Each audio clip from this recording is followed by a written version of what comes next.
Hello दोस्तों, नमस्ते। मैं हूं ब्रजेश और स्वागत करता हूं आप सभी का कहानियों की दुनिया में। आज की हमारी कहानी बुद्धि और साहस से भरी रोमांचक गाथा है, चमत्कारी तोता। लेखक डॉक्टर परशुराम शुक्ल द्वारा लिखी गई ये कहानी बहुत ही सुंदर है। आप कहानी को पूरा सुनिएगा। शुरू करते हैं कहानी। शहजादा सलीम हमेशा की तरह धीरे धीरे चलता हुआ नदी के किनारे पहुंचा और पानी पीने के लिए जैसे ही झुका कि पीछे से किसी स्त्री की मधुर आवाज सुनाई दी। ठहरो शहजादे, इस नदी का पानी मत पीना, ये तिलस्मी नदी है। इसका पानी पीते ही तुम भी हमारी तरह वृक्ष बन जाओगे। शहजादा रुक गया। उसने मुस्कुराते हुए पीछे मुड़कर देखा। ये आवाज उसने कुछ दूरी पर खड़े मानव जैसी आकृति वाले एक वृक्ष से आ रही थी। शहजादे को कोई आश्चर्य नहीं हुआ। वह पहले भी इस तरह की बहुत सी आवाजें सुन चुका था और वृक्ष बने राजाओं, महाराजाओं, रानियों, महारानियों, सेनापतियों, व्यापारियों आदि को नदी के तिलस्म से मुक्त करा चुका था। शहजादे ने एक पल के लिए कुछ सोचा और फिर बड़े धैर्य से कदम बढ़ाता हुआ वृक्ष के निकट पहुंचा और बोला, मुझे बताओ, नदी के तिलस्म में कैसे आप हंसी? मुझे अपने विषय वृक्ष योनि से छुटकारा दिलवाओ। वृक्ष बनी स्त्री की आवाज सुनाई दी। देवी, मैं तुम्हारी सहायता के लिए तैयार हूं, किंतु पहले तुम मुझे अपनी कहानी विस्तार से सुनाओ, तभी मैं तुम्हारी सहायता कर सकता हूं। शहजादे की आवाज में विनम्रता थी। बहादुर शहजादे, मेरी कहानी बड़ी रोचक और रोमांचक है। ये ऐसी कहानी है जिस पर तुम सरलता से विश्वास नहीं कर पाओगे। इतना कहकर वृक्ष बनी स्त्री ने गहरी सांस ली और बोली, कनकपुर नामक एक राज्य था। कनकपुर के राजा और रानी अंधे थे। उनके कोई बेटा नहीं था, बस एक बेटी थी, दिव्या। राजकुमारी दिव्या चालाक और बुद्धिमान थी। कनकपुर के सभी स्त्री पुरुष उसकी अक्ल का लोहा मानते थे। कभी कभी तो राजकुमारी दिव्या ऐसे काम कर डालती थी जिसकी लोगों ने कल्पना तक न की होती थी। उसे भूत, वर्तमान और भविष्य की पूरी जानकारी रहती थी। राजकुमारी दिव्या के पास एक चमत्कारी तोता था। वही उसकी शक्ति तथा बुद्धि का राज था। चमत्कारी तोता प्रतिदिन प्रातः उड़कर देवलोक पहुंच जाता और इंद्रदेव के दरबार के सब समाचार लाकर राजकुमारी दिव्या को दे देता। देवलोक में भगवान इंद्रदेव देवताओं के साथ बैठकर पृथ्वीवासियों के लिए जो भी निर्णय करते थे, वे तोते के द्वारा राजकुमारी दिव्या को मालूम हो जाते थे और वह सतर्क हो जाती थी। इस प्रकार राजकुमारी दिव्या सभी प्रकार की मुसीबतों से बची रहती थी। उसके राज्य में सुख ही सुख था। एक बार देवताओं ने पृथ्वी का भ्रमण किया। चारों ओर हत्या, लूटमार, चोरी, बेईमानी का साम्राज्य था। ईमानदार दुखी थे, भ्रष्ट व बेईमान सुखी और संपन्न थे। ईमानदार एक एक दाने को तरस रहे थे। उन्हें एक समय का खाना मिल जाता तो दूसरे समय भूखे सोना पड़ता था। दूसरी ओर भ्रष्ट और बेईमानों के पास अनाज के भंडार भरे पड़े थे। देवताओं ने सोचा कि यदि पृथ्वी पर एक बार भीषण अकाल पड़ जाए तो भ्रष्ट बेईमान की अक्ल ठिकाने आ जाएगी। देवताओं की दृष्टि में पृथ्वी पर बढ़ते हुए पापों को रोकने के लिए तथा पापियों को दंड देने के लिए बाढ़, अकाल और विभिन्न प्रकार की महामारियां ही सरल उपाय थे। देवताओं ने पृथ्वी से वापस लौटकर पूरा विवरण इंद्रदेव को बताया। साथ ही ये भी सुझाव दिया कि इसे रोकने के लिए पृथ्वी पर अकाल अति आवश्यक है। इंद्रदेव ने देवताओं का सुझाव मान लिया और अकाल का समय निश्चित कर लिया। तभी एक देवता ने इंद्रदेव का ध्यान मानव की चालाक बुद्धि की ओर आकर्षित किया। उसने इंद्रदेव को बताया कि मानव तो किसी तरह से अन्न के अभाव में भी जीने के तरीके खोज निकालेगा, किंतु यदि संपूर्ण पृथ्वी पर पानी नहीं गिरा तो जंगल के सीधे साधे जीव जंतु, पशु पक्षी सब अन्न और जल के अभाव में मर जाएंगे। इंद्रदेव को देवताओं की बात अच्छी लगी। अंत में ये निर्णय लिया गया कि खेतों तथा गांवों में पानी नहीं बरसेगा, किंतु घने जंगलों में हमेशा की तरह वर्षा होगी। चमत्कारी तोता एक पेड़ की डाल पर बैठा सभी बातें बड़े ध्यान से सुन रहा था। उसने तुरंत उड़ान भरी और धरती पर आ गया। राजकुमारी दिव्या ने तोते को प्यार से गोद में बैठाया और उस पर हाथ फेरने लगी। तोते ने उसे इंद्रदेव के दरबार की सभी बातें बता दी। राजकुमारी दिव्या सोच में पड़ गई। सूखे की बात सोच सोच कर उसे नींद नहीं आ रही थी। उसकी बुद्धि तेजी से काम कर रही थी। अचानक उसके दिमाग में एक उपाय आया। उसने निर्णय किया कि इस बार वह कनकपुर की खेती जंगल में कराएगी। वर्षा ऋतु निकट थी। आसपास के राज्यों के सभी किसान अपने अपने खेत ठीक करने में लग गए। वे सुबह खेतों पर चले जाते, काम करते और शाम को देर से घर लौटते। सभी को विश्वास था कि हमेशा की तरह शीघ्र ही पानी गिरेगा और फसलें होंगी। किसी को भी सूखे या अकाल की कल्पना तक नहीं थी। राजकुमारी दिव्या ने कनकपुर के खेतों की ओर बिल्कुल ध्यान नहीं दिया। उसे तो सब कुछ पहले से ही मालूम हो चुका था। उसने वर्षा ऋतु आरंभ होने के पहले ही अपने किसानों को हल, बैल, बीज और अन्य घरेलू सामान गाड़ियों में लादकर जंगल जाकर खेती करने की आज्ञा दी। राजकुमारी दिव्या की आज्ञा से सभी किसानों ने वर्षा आरंभ होने के पहले ही जंगल की बहुत बड़ी बड़ी जमीनें साफ करके खेती के योग्य बना ली। शीघ्र ही वर्षा ऋतु आ गई, लेकिन किसी भी राज्य में गांव, बस्ती तथा खेतों में कहीं पानी का नाम ही नहीं था। प्रतिदिन बादल आते, गरजते और चले जाते थे। वर्षा ऋतु आधी बीत गई और एक बूंद भी पानी नहीं बरसा। इससे सभी राज्यों में भयंकर अकाल पड़ गया। इधर कनकपुर के जंगल में प्रतिदिन बरसात हो रही थी। सभी राज्यों से बादल आते और कनकपुर के जंगल में बरस जाते। राजकुमारी दिव्या और राज परिवार के सभी सदस्य बहुत खुश थे। उनके राज्य में अच्छी फसल आ रही थी।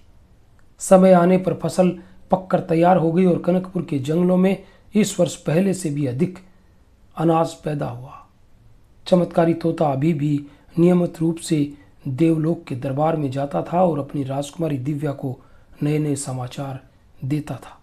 अकाल का प्रभाव देखने के लिए देवताओं को इंद्र ने एक दिन पृथ्वी पर भेजा। देवताओं ने पृथ्वी का भ्रमण किया। सभी राज्यों में एक बूंद भी पानी नहीं गिरा था, अतः लोग भूख और प्यास से मर रहे थे। महामारी फैल रही थी और चारों तरफ नरक ही नरक दिखाई दे रहा था।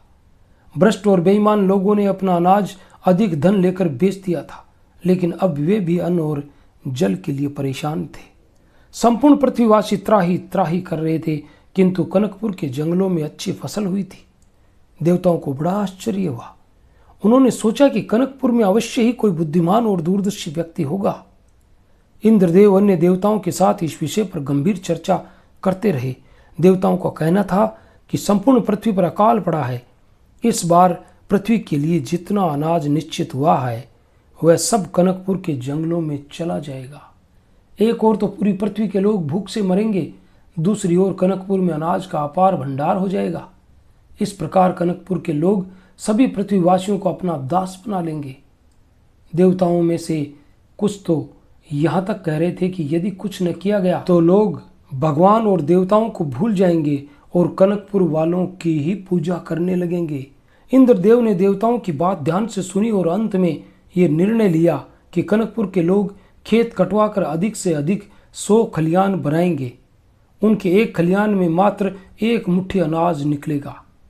राजकुमारी दिव्या का तोता पेड़ की डाल पर बैठा सब सुन रहा था। वह तुरंत उड़ा और राजकुमारी दिव्या के पास आ गया। उसने राजकुमारी दिव्या को इंद्रदेव के दरबार में होने वाले निर्णय का पूरा विवरण सुना दिया। राजकुमारी कुछ देर सोचती रही, फिर उसकी होठों पर मुस्कुराहट आ गई। अगले दिन उसने अपने किसानों से अनाज की कटाई आरंभ कराई और बड़े खलियान बनाने के स्थान पर अनाज के एक एक पौधे के 2-2 टुकड़े करके साफ जमीन पर बिखेर दिए। दूसरे दिन ही कनकपुर के किसानों के घर के सामने लाखों मन अनाज के ढेर लग गए। इधर देवलोक में इंद्रदेव तथा देवतागण परेशान हो उठे। स्वर्ग का सारा अनाज अचानक न जाने कहाँ गायब हो गया था। इंद्रदेव और अन्य देवताओं के लिए स्वर्ग में अनाज ही नहीं था। इंद्रदेव ने फिर देवताओं को पृथ्वी पर भेजा। देवतागण सीधे कनकपुर गए। उनकी आंखें आश्चर्य से खुली की खुली रह गई। स्वर्ग के अनाज के सभी ढेर सामने पड़े थे। दिव्या के चारों ओर भी अनाज ही अनाज था। देवता वापस देवलोक लौट गए और उन्होंने जो देखा सब इंद्रदेव को कह सुनाया। इंद्रदेव की समझ में सब आ गया। उन्हें ये पक्का विश्वास हो गया कि अवश्य ही स्वर्ग में ऐसा कोई जीव है जो उनके सारे समाचार कनकपुर तक पहुंचा देता है। इंद्रदेव ने सोचा कि अब तो कुछ भी करना है वे स्वयं करेंगे। उन्होंने अपने मन की बात देवताओं को भी नहीं बताई और उठकर चले गए। सभी देवता आश्चर्यचकित थे, क्योंकि इतनी बड़ी मुसीबत पड़ने पर भी इंद्रदेव ने कोई निर्णय नहीं लिया था। चमत्कारी तोता भी आज बिना किसी समाचार के लौट आया। अगले दिन इंद्रदेव एक साधु का रूप धारण करके कनकपुर के राजमहल पहुंचे। उनके हाथ में एक कमंडल था। सवेरे सवेरे अपने राजमहल के द्वार पर एक साधु महाराज को देखकर राजकुमारी दिव्या बहुत खुश हुई और तुरंत बाहर निकल आई। कहिए महाराज, मैं आपकी क्या सेवा कर सकती हूँ? राजकुमारी दिव्या बड़ी शान से बोली और एक और हाथ जोड़कर खड़ी हो गई।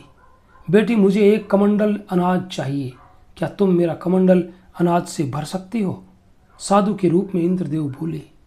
अरे महाराज, चारों तरफ अकाल पड़ा है और मेरे पास अनाज के ढेर हैं। आप एक कमंडल तो क्या, आप जितना कमंडल भरना चाहें भर लें। राजकुमारी दिव्या की आवाज में घमंड था। नहीं बेटी, मुझे बस एक कमंडल अनाज चाहिए, लेकिन तुम शायद देना नहीं चाहती। साधु महाराज गंभीर आवाज में बोले। अरे नहीं महाराज, मैं अपने हाथ से आपका कमंडल भरूंगी। कहती हुई राजकुमारी दिव्या अनाज के ढेरों की तरफ बढ़ी। तुम मुझे वचन दो। साधु महाराज फिर बोले। महाराज, मैं वचन देती हूँ, आपका कमंडल अपने हाथ से भरूंगी। राजकुमारी दिव्या बड़े विश्वास से बोली। उसे क्या पता था कि इंद्रदेव स्वयं उसकी परीक्षा लेने आए हैं। इंद्रदेव ने कमंडल राजकुमारी दिव्या के आगे बढ़ाया। राजकुमारी दिव्या ने उसमें सूप से अनाज डाला। सारा अनाज न जाने कहाँ चला गया। राजकुमारी दिव्या को बड़ा आश्चर्य हुआ। वह और अनाज लाई। वह भी कमंडल में समा गया और धीरे धीरे कनकपुर राज्य के अनाज के ढेर महाराज के कमंडल में समाने लगे। दिव्या वचन दे चुकी थी। वह कमंडल में अनाज डालती रही। अंत में अनाज के सब ढेर समाप्त हो गए। केवल राज परिवार के खाने भर का अनाज बचा। कमंडल अभी भी खाली था। साधु महाराज ने राजकुमारी दिव्या को रोका, लेकिन वचन की पक्की राजकुमारी ने शेष अनाज भी कमंडल में डाल दिया। इंद्रदेव का कमंडल अनाज से भर गया। तभी डाल पर बैठा चमत्कारी तोता उड़कर आया और साधु के चरणों में गिर पड़ा। वह समझ गया था कि इतना चमत्कारी कमंडल केवल इंद्रदेव का ही हो सकता है। इंद्रदेव ने तोते को उठाया और प्यार से उसके सिर पर हाथ फेरा। अचानक एक आश्चर्य हुआ। इंद्रदेव का हाथ लगते ही तोता एक देवदूत के रूप में परिवर्तित हो गया। वास्तव में वह चमत्कारी तोता एक देवदूत था, जो कि एक श्राप के कारण तोते का जीवन व्यतीत कर रहा था। इंद्रदेव की समझ में सब कुछ आ गया। राजकुमारी भी साधु वेशधारी इंद्रदेव के चरणों में गिर पड़ी थी। उसका गर्व नष्ट हो चुका था। साधु महाराज ने राजकुमारी के सर पर प्यार से हाथ फेरते हुए उसे उठाया और अनाज के कुछ दाने कमंडल से निकालकर उसके आंचल में डाल दिए। राजकुमारी दिव्या का आंचल अनाज से भर गया और उससे अनाज गिरने लगा। कुछ ही देर में वहां अनाज का ढेर लग गया। राजकुमारी दिव्या अब हाथ जोड़े खड़ी थी। उसके पास ही देवदूत खड़ा था, जो पहले तोता था। इंद्रदेव अपने वास्तविक रूप में आ गए। उन्होंने राजकुमारी दिव्या को आशीर्वाद दिया और देवदूत को साथ लेकर स्वर्ग आ गए। राजकुमारी दिव्या ने चमत्कारी तोते के सहयोग से अपना जीवन बड़े सुख से व्यतीत किया था। अतः उसे तोते से विशेष लगाव हो गया था। बाद में जब उसका तोता देवदूत बना तो यह लगाव प्रेम में परिवर्तित हो गया।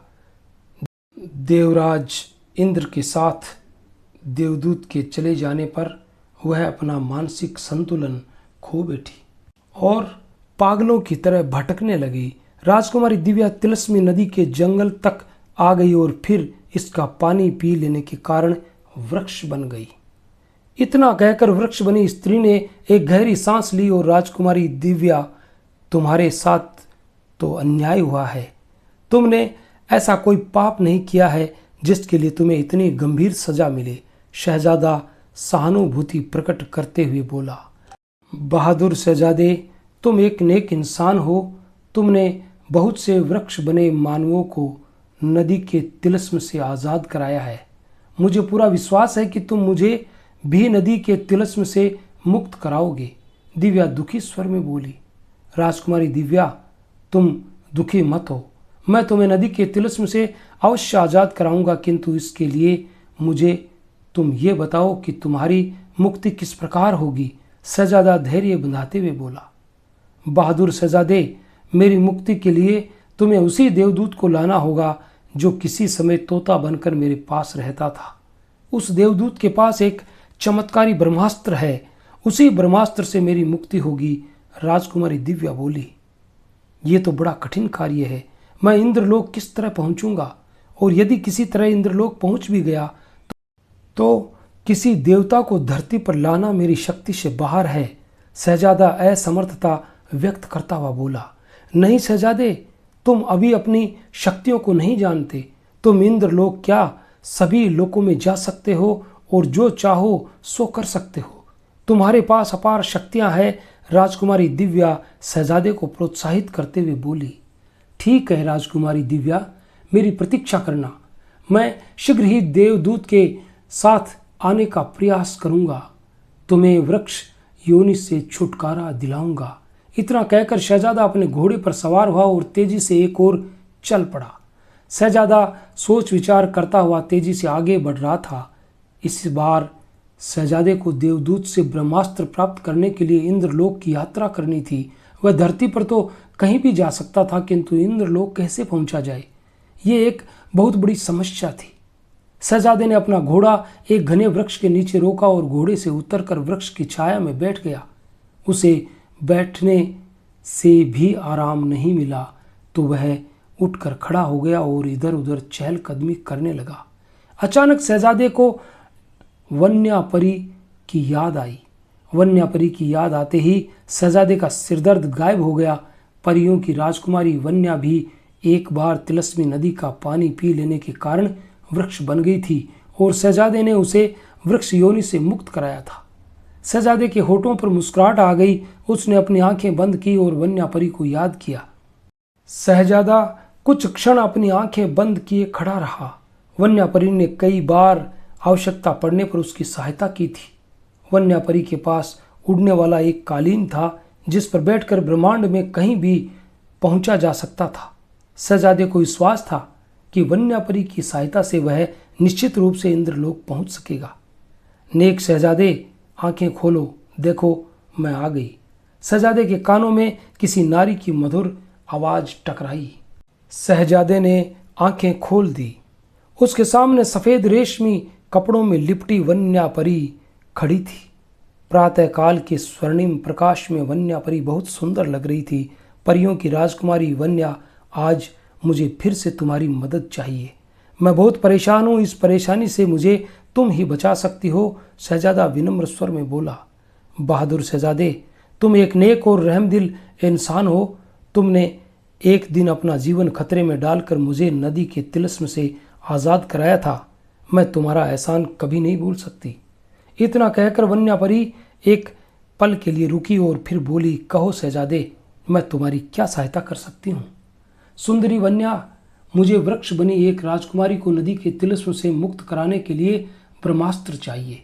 यह ब्रह्मास्त्र एक देवदूत के पास है और देवदूत इंद्रलोक में रहता है। इतना कहकर शहजादे ने वृक्ष बनी राजकुमारी दिव्या की पूरी कहानी सुना दी। शहजादे, इंद्रलोक पहुंचना बड़ा कठिन कार्य है और यदि किसी तरह इंद्रलोक पहुंच भी गए तो तुम्हारा इंद्रलोक के भीतर प्रवेश करना असंभव है। वन्यापरी गंभीर हो गई। राजकुमारी वन्या, मैंने नदी के तिलिस्म में फंसे लोगों को वृक्ष योनि से मुक्त कराने के लिए हमेशा कठिन से कठिन और असंभव से असंभव कार्य किए हैं और इसके लिए अपने प्राणों की चिंता भी नहीं की। तुम मुझे किसी तरह इंद्रलोक पहुंचा दो, इसके बाद जो भी मुसीबतें आएंगी मैं उनसे निपट लूंगा। शहजादा आत्मविश्वास से बोला, बहादुर शहजादे, परेशान मत हो, मैं तुम्हें इंद्रलोक में पहुंचाने में पूरी सहायता करूंगी। किंतु इसके लिए तुम्हें परियों की महारानी से सहायता लेनी होगी। वह मेरी माँ है और तुम्हें अच्छी तरह जानती है। रानी माँ निश्चित रूप से तुम्हारी सहायता करेगी। वन्या परी शहजादे को सांत्वना देती हुई बोली, सुंदरी वन्या, मुझे तुमसे यही आशा थी। मेरा पूरा विश्वास था कि तुम मुझे इंद्रलोक तक पहुंचाने में अवश्य सहायता करोगी। शहजादा आभार प्रकट करते हुए बोला, लेकिन रानी माँ से मिलने के लिए कहाँ चलना होगा? परीलोक। शहजादे, तुम्हें रानी माँ से मिलने के लिए परीलोक चलना होगा। वन्या परी मुस्कुराते हुए बोली। वन्या परी शहजादे को इसी बहाने अपने साथ परीलोक ले जाना चाहती थी और उसके साथ कुछ समय व्यतीत करना चाहती थी। ठीक है सुंदरी वन्या, मैं तुम्हारे साथ परीलोक चलने के लिए तैयार हूँ, किंतु मुझे परीलोक में अधिक दिनों तक मत रोकना। शहजादे के होठों पर भी मुस्कुराहट आ गई। वह वन्या परी के मन की बात समझ गया था। बहादुर शहजादे, तुम वास्तव में बहुत अच्छे हो। वन्या परी मुस्कुराते हुए बोली और उसके बाद अपने दोनों हाथ ऊपर उठाकर कुछ बुदबुदाने लगी। इसी समय वन्या परी की आंखें बंद थी और चेहरा खुशी से चमक रहा था। वन्या परी कुछ क्षण बुदबुदाती रही। अचानक न जाने कहां से एक बहुत बड़ा कालीन उसके हाथों में आ गया। ये उड़ने वाला कालीन था। वन्या परी तो उड़कर कहीं भी पहुंच सकती थी, किंतु शहजादे को परी लोक तक ले चलने के लिए उड़ने वाला कालीन आवश्यक था। वन्या परी ने कालीन खोलकर जमीन पर बिछाया। उड़ने वाला कालीन इतना बड़ा था कि उस पर 10-12 आदमी आराम से बैठ सकते हों।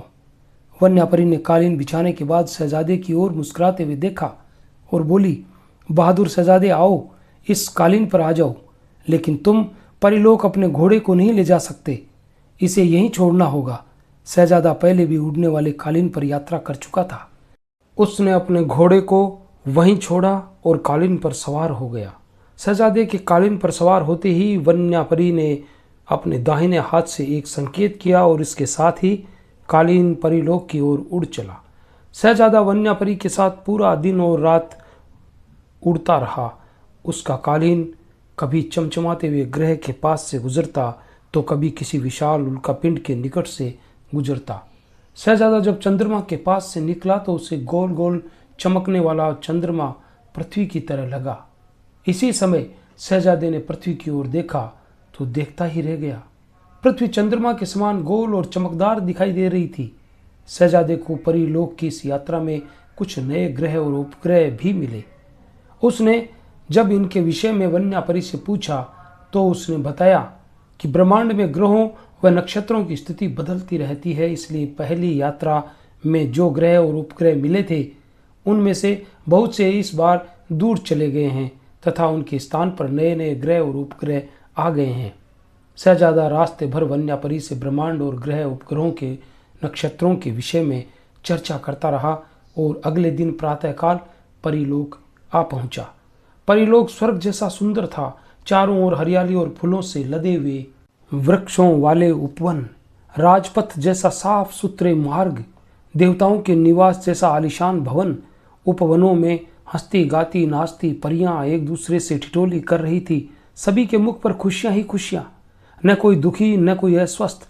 शहजादा पहले भी परीलोक आ चुका था, किंतु इस बार उसे परीलोक पहले से भी अधिक सुंदर लगा। उड़ने वाला कालीन परीलोक के द्वार से होता हुआ रानी माँ के महल के सामने रुका।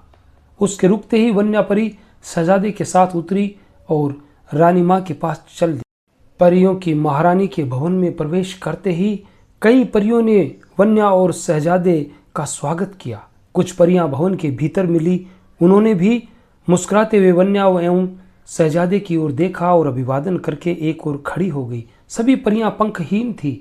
वन्या परी ने भी अपने पंख निकालकर हाथ में पकड़ लिए थे। इस संबंध में शहजादे के पूछने पर वन्या परी ने बताया कि परीलोक में परियां अपने पंख उतार कर विचरण करती हैं। उन्हें जब कहीं दूर जाना होता है तो वे पंख लगा लेती हैं और पक्षियों की तरह उड़ती हुई अपनी मंजिल तक पहुंच जाती हैं। इसके बाद लौटकर आने पर पुनः अपने पंख उतार कर रख देती है। शहजादे से वन्या परी की बातें चल रही थी, तभी सामने से एक सुंदर सी परी आती दिखाई दी। शहजादे ने इस परी को पहचान लिया। यह रानी माँ थी। शहजादा उनसे पहले भी मिल चुका था। रानी माँ ने भी शहजादे को पहचान लिया और मुस्कुराते हुए बोली, आओ शहजादे, परिलोक में तुम्हारा स्वागत है।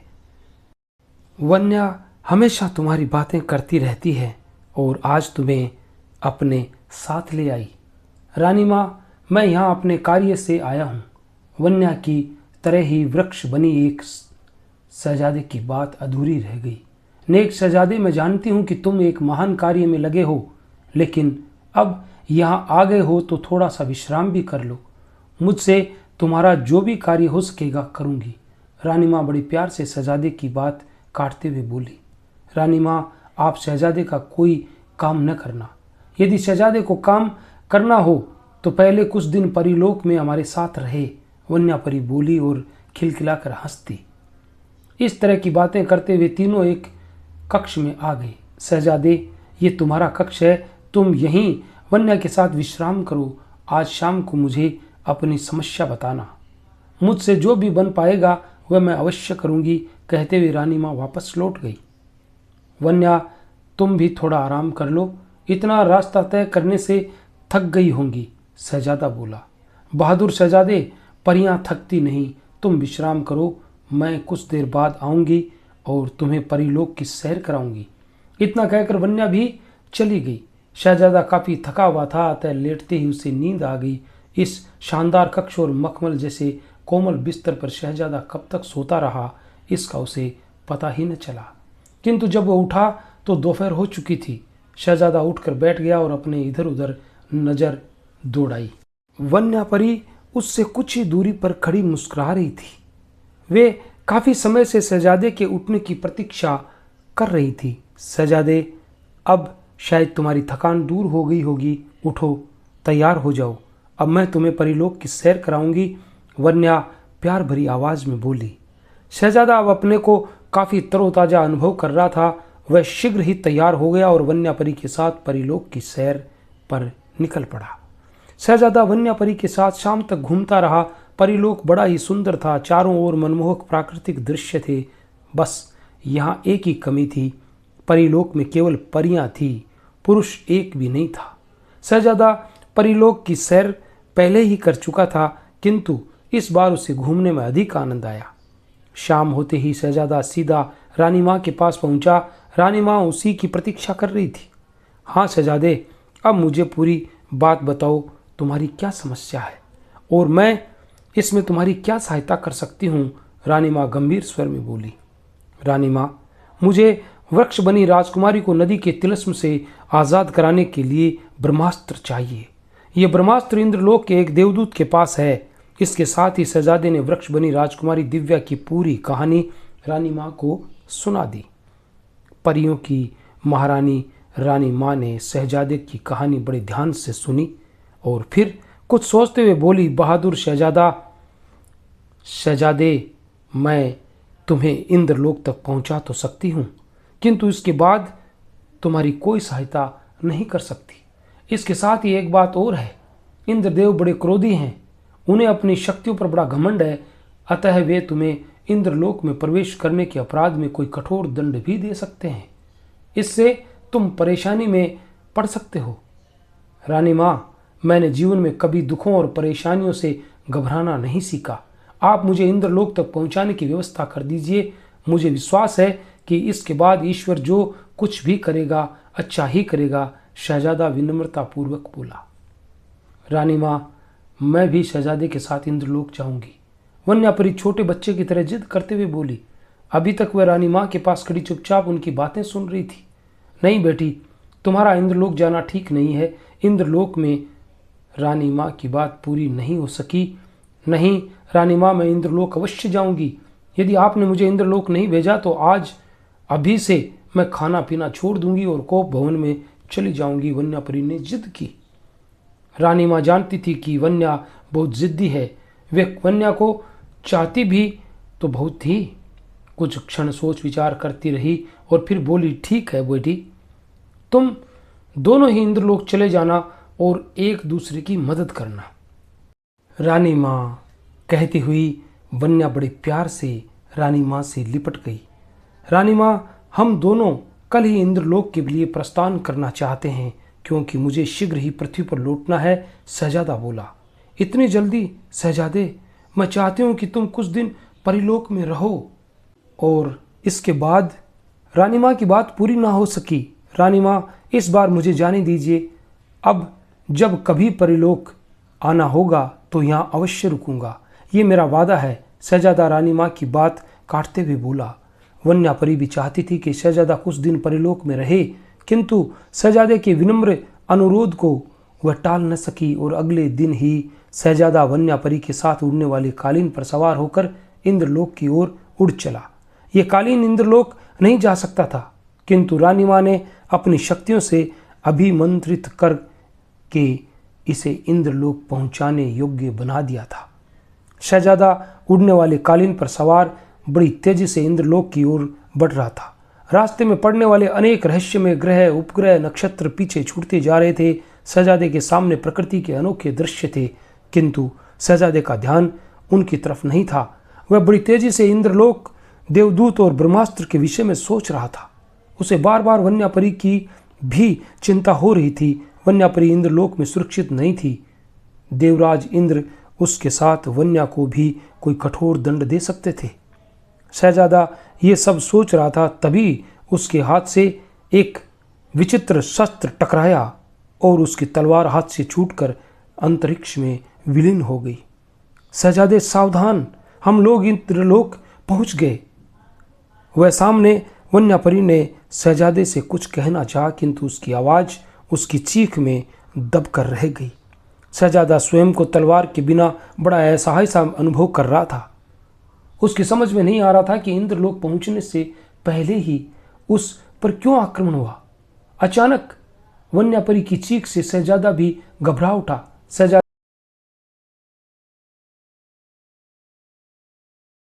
शहजादे ने अपने नीचे देखा तो उसका रासा साहस भी टूट गया। उड़ने वाला कालीन गायब था और वन्यापरी के साथ वह भी बड़ी तेजी से नीचे की ओर गिर रहा था। शहजादे ने हाथ बढ़ाकर वन्यापरी को पकड़ना चाहा, लेकिन पकड़ नहीं सका। वन्यापरी बड़ी तेजी से उससे दूर होती जा रही थी। देवराज इंद्र का दरबार लगा था। एक ऊंचे सिंहासन पर इंद्रदेव विराजमान थे। उनके दोनों ओर सभी देवतागण अपने अपने आसन पर बैठे हुए थे। देवताओं के गुरु बृहस्पति भी इंद्र के सबसे पास के आसन पर विराजमान थे। इंद्र दरबार की सर्वाधिक सुंदर अप्सरा मेनका नृत्य कर रही थी। सभी देवतागण मेनका के नृत्य में खोए हुए थे। तभी देवराज इंद्र सहित सभी देवताओं के आसन डोलने लगे। मेनका ने भी नृत्य रोक दिया। ऐसा लग रहा था मानो इंद्रलोक में भूचाल आ रहा हो। अचानक आई इस विपत्ति से सभी देवता घबरा उठे। गुरुदेव, ये कैसी विपत्ति है? इंद्रदेव ने घबराते हुए देवगुरु बृहस्पति से प्रश्न किया। देवगुरु बृहस्पति कुछ देर आंखें बंद किए शांत बैठे रहे। पल भर में ही उन्हें अपनी पराशक्ति से वास्तविकता का पता चल गया।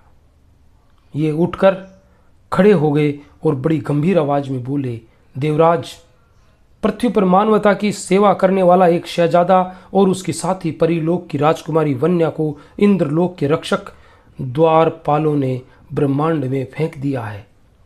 उन दोनों के प्राण संकट में है देव। शीघ्र उनकी रक्षा करें, वरना इंद्रलोक पर संकट आ सकता है। देवगुरु, हम कुछ समझे नहीं। पृथ्वी का शहजादा और वन्या परी का इंद्रलोक में क्या काम? वे यहाँ क्या करने आ रहे हैं? इंद्रदेव चकित होते हुए बोले, देवराज, पृथ्वी पर एक तिलस्मी नदी है जिसका पानी पीने से मानव वृक्ष बन जाते हैं।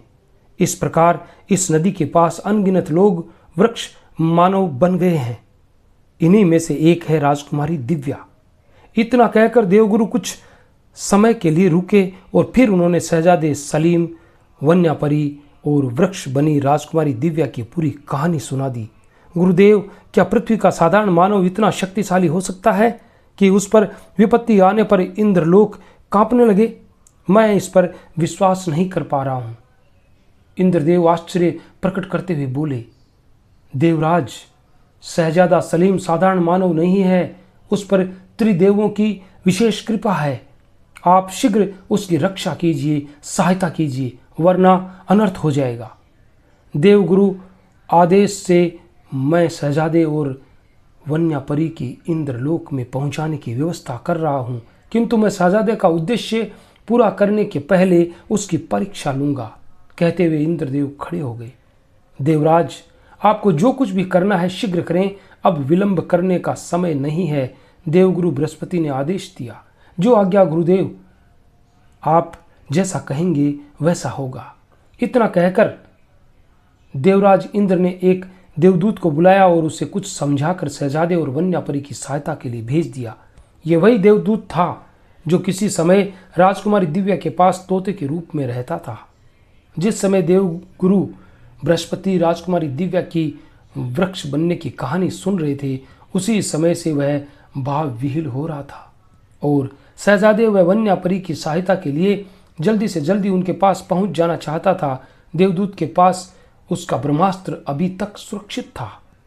उसका मन हो रहा था कि वह शीघ्र ही पृथ्वी पर पहुंचकर ब्रह्मास्त्र द्वारा वृक्ष बनी राजकुमारी दिव्या को अभी मुक्त करा दे, किंतु इतना बड़ा कार्य वह देवराज इंद्र की अनुमति के बिना नहीं कर सकता था। एक बार उसने ऐसी ही एक भूल की थी जिसके फलस्वरूप उसे लंबे समय तक तोता बनकर रहना पड़ा था। देवराज इंद्र की आज्ञा पाते ही देवदूत ने उन्हें प्रणाम किया और पवन वेग से शहजादे और वन्यापरी की सहायता के लिए चल पड़ा। शहजादा बड़ी तेजी से नीचे की ओर गिरता चला जा रहा था। वह ब्रह्मांड में अपना संतुलन नहीं बना पा रहा था, अतः कभी सीधा हो जाता तो कभी उलट जाता। शहजादे को लगा कि उसका अंतिम समय निकट आ गया है। शहजादे ने ईश्वर को याद किया और आंखें बंद कर ली। अचानक शहजादे के शरीर में एक झटका सा लगा और वह अपने स्थान पर स्थिर हो गया। शहजादे को बड़ा आश्चर्य हुआ। वह ब्रह्मांड में इस प्रकार सीधा खड़ा था मानो जमीन पर खड़ा हो। शहजादे ने अपनी आंखें खोल दी। तभी शहजादे की दृष्टि वन्यापरी पर पड़ी। वह एक देवदूत के साथ उड़ती हुई उसी की ओर आ रही थी और देवदूत के हाथ में उसकी तलवार थी। शहजादे ने जो कुछ देखा उस पर उसे विश्वास नहीं हो रहा था। उसे लगा कि कोई देवी शक्ति उसकी सहायता कर रही है। कुछ ही पलों में देवदूत भी वन्यापरी के साथ उसके निकट आ गया और आते ही बोला, बहादुर शहजादे, मैं तुम्हें इंद्रलोक ले चलने के लिए आया हूँ। इतना कहकर देवदूत ने शहजादे की तलवार उसे वापस दे दी। देव, तुम कौन हो और इस प्रकार हमारी सहायता क्यों कर रहे हो? शहजादे ने विनम्रता पूर्वक एक साथ दो प्रश्न किए। नेक शहजादे, मैं इंद्रलोक निवासी देवदूत हूँ और इंद्रदेव के आदेश पर तुम्हारी सहायता के लिए आया हूँ। लेकिन इतना कहकर देवदूत ने अपनी बात अधूरी छोड़ दी और सोच में पड़ गया। सहृदय देवदूत, तुम अपनी बात अधूरी छोड़कर किस सोच में डूब गए? यदि कोई चिंता की बात है तो स्पष्ट कहो। शहजादा अत्यंत धैर्यपूर्वक बोला, बहादुर शहजादे, तुम्हें जिस ब्रह्मास्त्र की तलाश है वह मेरे पास ही है, किंतु मैं इसे इंद्र की आज्ञा के बिना तुम्हें नहीं दे सकता और इंद्रदेव तुम्हारी परीक्षा लिए बिना तुम्हें ब्रह्मास्त्र देने की अनुमति कभी नहीं देंगे। देवदूत दुखी होते हुए बोले, देवदूत, इंद्रदेव मेरी क्या परीक्षा लेंगे? मैं कुछ समझा नहीं।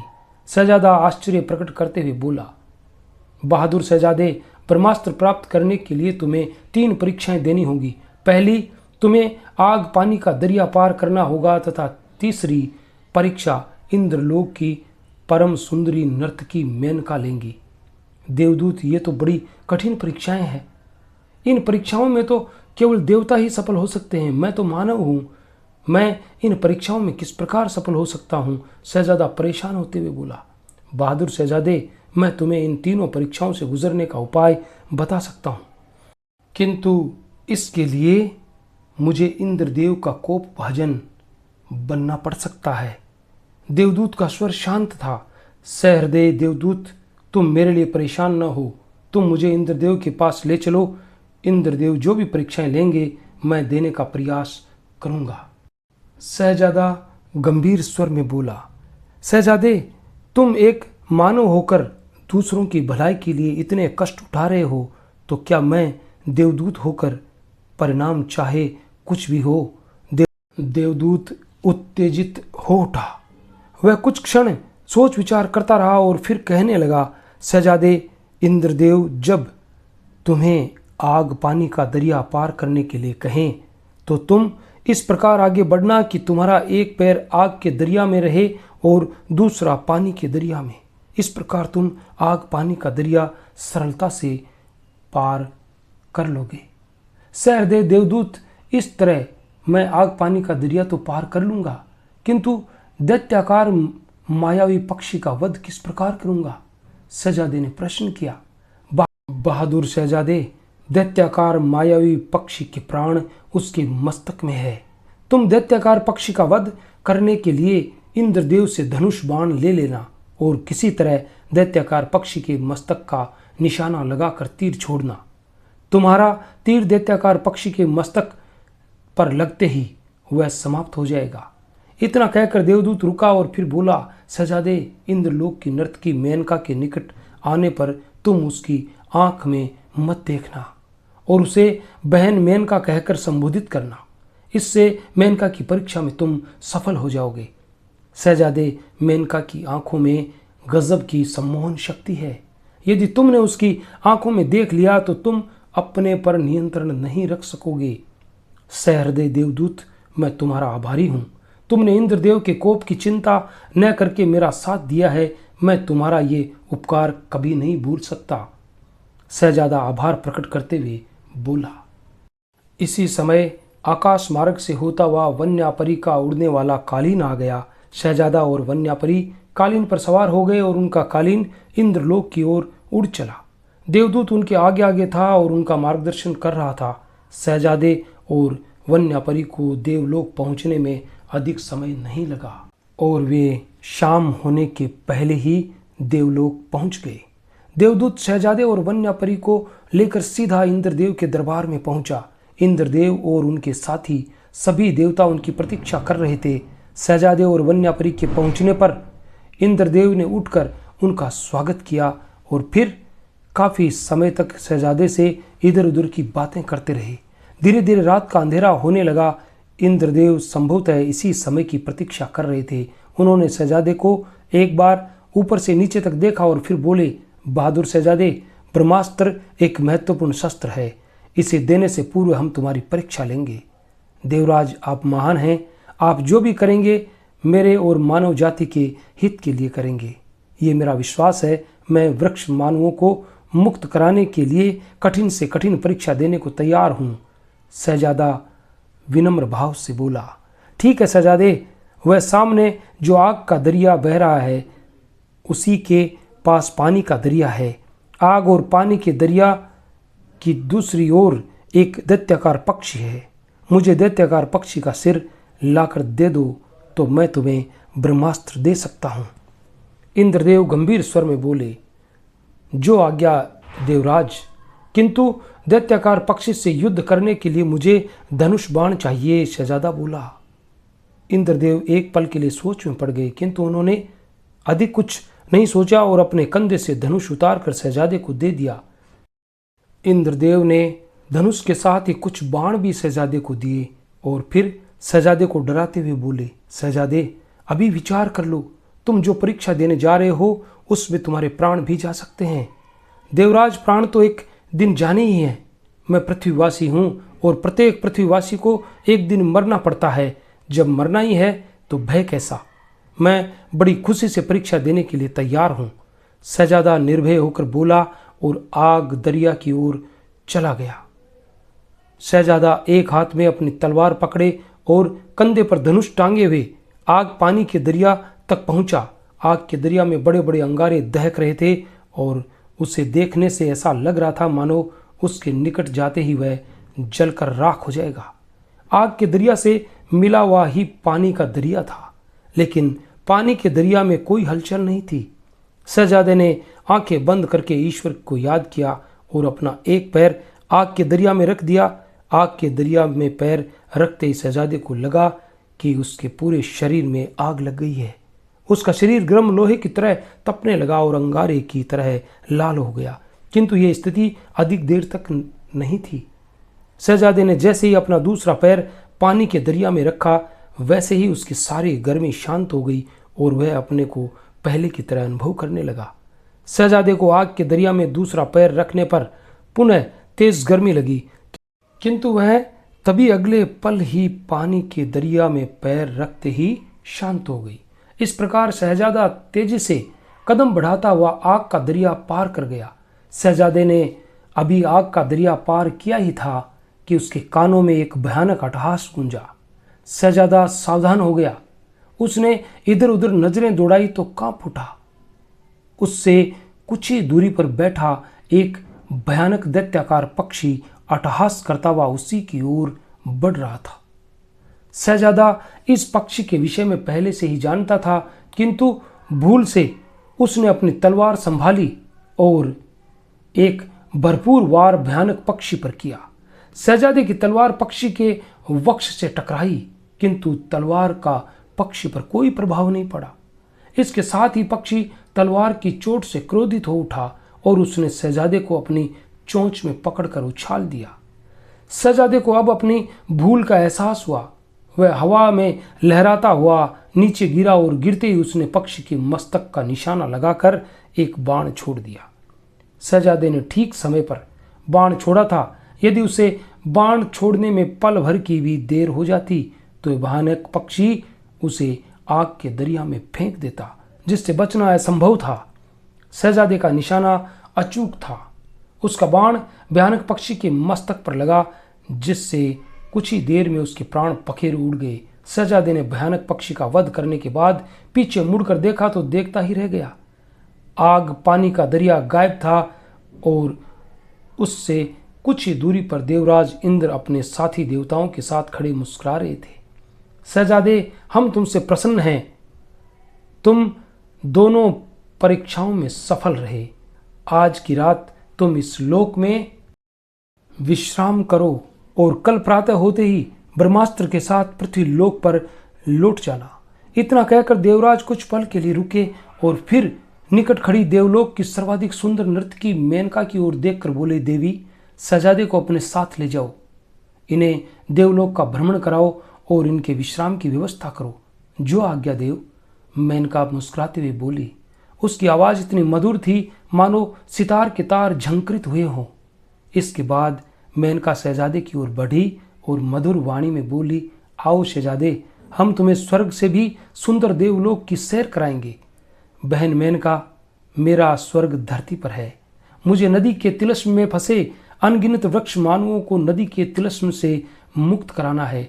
मैं तुमसे और देवराज इंद्र से पृथ्वी पर लौटने की आज्ञा चाहता हूँ। बहादुर शहजादे, तुम वास्तव में नेक इंसान हो। मैं तुमसे बहुत प्रसन्न हूँ। तुम सभी परीक्षाओं में सफल रहे। मांगो, मुझसे क्या चाहते हो? इंद्रदेव प्रसन्न होते हुए बोले, देवराज, मुझे देवदूत का ब्रह्मास्त्र चाहिए, जिससे मैं वृक्ष बनी कनकपुर की राजकुमारी दिव्या को वृक्ष योनि से मुक्त करा सकूं। शहजादा विनम्र स्वर में बोला। देवदूत पास ही खड़ा था। इंद्रदेव ने उसे संकेत से अपने पास बुलाया और उससे ब्रह्मास्त्र ले लिया। अचानक इंद्रदेव के मन में एक प्रश्न उठा, क्या देवदूत ने ही शहजादे को परीक्षा में सफल होने की युक्तियां बताई थी? इंद्रदेव ने ध्यान किया और वास्तविकता जान ली, किंतु उन्होंने क्रोध नहीं किया। शहजादे, ये लो ब्रह्मास्त्र, इसे ले जाकर इससे वृक्ष बनी राजकुमारी दिव्या को मुक्त कराना। इसके साथ ही मैं तुम्हें एक उत्तरदायित्व और सौंप रहा हूं। तुम्हारे लिए और राजकुमारी दिव्या के लिए हमारे देवदूत ने हमसे पुनः छल किया है, इसलिए मैं इसे पुनः मानव बनाकर पृथ्वी पर भेज रहा हूं। इंद्रदेव मुस्कुराते हुए बोले और उसके साथ ही उन्होंने अपना एक हाथ ऊपर उठाया। इंद्रदेव के हाथ उठाते हवा में लहराता हुआ एक कालीन प्रकट हो गया। वह वन्यापरी का उड़ने वाला कालीन था। उड़ने वाले कालीन के आते ही शहजादा वन्यापरी और देवदूत के साथ कालीन पर सवार हुआ और इंद्रदेव तथा उसके साथ देवताओं से विदा लेकर पृथ्वी की ओर चल पड़ा। इंद्रदेव ने वन्यापरी के उड़ने वाले कालीन को अभिमंत्रित करके बड़ा चमत्कारी और वेगवान बना दिया था। अतः कालीन ने कुछ ही पलों में तीनों को पृथ्वी पर उसी स्थान पर पहुंचा दिया जहां शहजादे का घोड़ा था। शहजादे ने पृथ्वी पर आकर वन्यापरी को विदा किया और देवदूत के साथ अपने घोड़े पर सवार होकर तिलस्मी नदी की ओर चल पड़ा। शहजादा जिस समय तिलस्मी नदी के किनारे पहुंचा, प्रातःकाल हो चुका था। उसने वृक्ष बनी राजकुमारी दिव्या के पास अपना घोड़ा रोका और देवदूत के साथ ही घोड़े से उतरा। शहजादा धीरे धीरे चलता हुआ वृक्ष बनी राजकुमारी दिव्या के पास पहुंचा और उससे ब्रह्मास्त्र का स्पर्श करा दिया। ब्रह्मास्त्र का स्पर्श होते ही एक चमत्कार हुआ। तेज बिजली चमकी और ब्रह्मास्त्र अदृश्य हो गया। इसके साथ ही राजकुमारी दिव्या अपने असली रूप में आ गई। बहादुर शहजादे, मैं तुम्हारी बहुत आभारी हूँ। यदि तुम न आते तो मैं न जाने कब तक नदी के तिलिस्म में फंसी वृक्ष बनी खड़ी रहती। राजकुमारी दिव्या आभार प्रकट करते हुए बोली। तभी दिव्या की दृष्टि देवदूत पर पड़ी। राजकुमारी दिव्या ने उसे पहचान लिया और अपनी दृष्टि नीचे कर ली। राजकुमारी दिव्या, ये देवदूत हैं, किंतु अब ये साधारण मानव बन चुका है और तुम भी नदी के तिलिस्म से आजाद हो चुकी हो। अब तुम दोनों जहां चाहो जा सकते हो। इतना कहकर शहजादे ने राजकुमारी दिव्या और देवदूत को विदा किया तथा स्वयं तिलिस्मी नदी की ओर चल पड़ा। ये थी कहानी बुद्धि और साहस से भरी चमत्कारी तोते की कहानी। कैसी लगी आपको? अगर कहानी पसंद आई तो कमेंट बॉक्स में बताइएगा और मिलेंगे कल किसी अन्य कहानी में। तब तक के लिए all the best. Thanks for watching.